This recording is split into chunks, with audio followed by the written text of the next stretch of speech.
भिवंडी तालुक्यातून अपघाताची एक मोठी बातमी समोर येते आहे। येवई पांजर-रापोल पिसे रस्त्यावर एका भरधाव चारचाकी गाडीचा भीषण अपघात झालाय। रस्ते कामासाठी खोदलेल्या मोरीत ही गाडी कोसळली आणि सुदैवाने चालकाचा जीव थोडक्यात बचावला।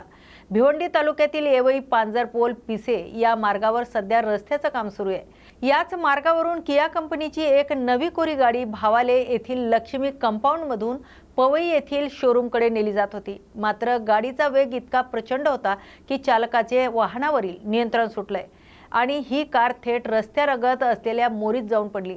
हा अपघात इतका भीषण होता की गाडीचं मोठं नुकसान झालंय। मात्र अपघाताच्या वेळी गाडीतील एअर बॅग वेळेत उघडल्यामुळे चालकाला जीवदान मिळाले।